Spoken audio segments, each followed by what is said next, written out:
Hello friends, this is Chetan.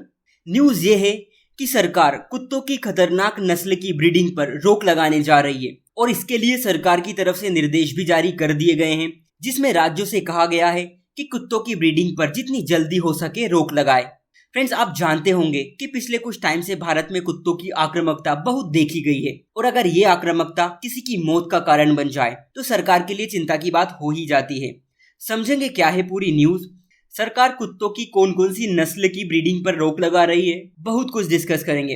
Actually बात यह है कि गवर्नमेंट ने the prevention of cruelty to animal dog breeding and marketing rules 2017 and animal pet shop rule 2018 के implementation के लिए स्टेट एनिमल वेलफेयर बोर्ड को निर्देश दिए हैं कि जो खतरनाक नस्ल के कुत्ते हैं उनके इंपोर्ट, ब्रीडिंग एंड सेल्स पर बैन लगाए जाए।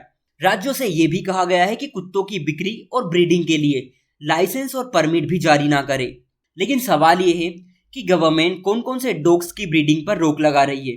इसमें pitbull terrier, American bulldog, rottweiler, Tosa Inu, Fila Brasileiro, central Asian shepherd dog, American Staffordshire, Dogo Argentino, Caucasian shepherd dog, Akbash terriers, Kangal, Boerboel, Rhodesian Ridgeback, Tornjak Sarplaninac, South Russian shepherd dog, wolf dog, Moscow guard, Cane Corso, Japanese Tosa और Akita, मिस्टीफ, कैनरियो और बेनडॉग शामिल हैं। Interesting बात यह है कि जो pitbull dog हैं वो अमेरिका सहित 41 देशों में बैन है, जिसमें Germany, Denmark, Spain, Britain, Ireland, Romania, Canada, Italy और फ्रांस भी शामिल है। नाउ आपका क्वेश्चन ये होगा कि भारत में कुत्ते इतने आवारा क्यों रहे हैं, आई मीन डॉग क्राइसिस क्यों बढ़ रहा है। देखिए, इनके कारणों पर अगर हम गौर करेंगे तो सबसे बड़ा reason properly lack of birth control programme है। यानी हमारे पास कुत्तों की आबादी को कंट्रोल करने के लिए ज्यादा प्रोग्राम नहीं है।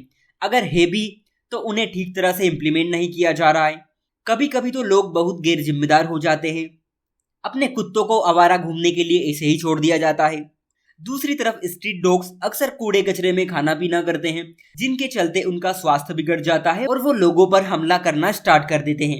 इसके अलावा हमारे पास जानवरों के कल्याण के लिए प्रॉपर कानून नहीं है, जो जानवरों के साथ होने वाले अत्याचार और उनकी उपेक्षा को रोका जा सके। आपके माइंड में ये क्वेश्चन रेज हो रहा होगा कि क्या गवर्नमेंट ने इसके लिए कुछ नहीं किया। देखिए, ऐसा नहीं है कि गवर्नमेंट कुछ नहीं कर दी। अगर आप गवर्नमेंट की एक्शन देखोगे तो सरकार ने एबीसी प्रोग्राम, जिसे हम एनिमल बर्थ कंट्रोल प्रोग्राम कहते हैं, इसमें कुत्तों का टीकाकरण किया जाता है ताकि इनकी आबादी कम हो, रेबीज के खतरों को कम किया जा सके। इसके अलावा जागरूकता अभियान चलाए जा रहे हैं ताकि लोग शिक्षित हो। दूसरी ओर हमारे पास लीगल फ्रेमवर्क हैं, जिसके तहत हमने रिसेंट की गाइडलाइंस जारी की है। सो आज के लिए इतना ही। Thank you.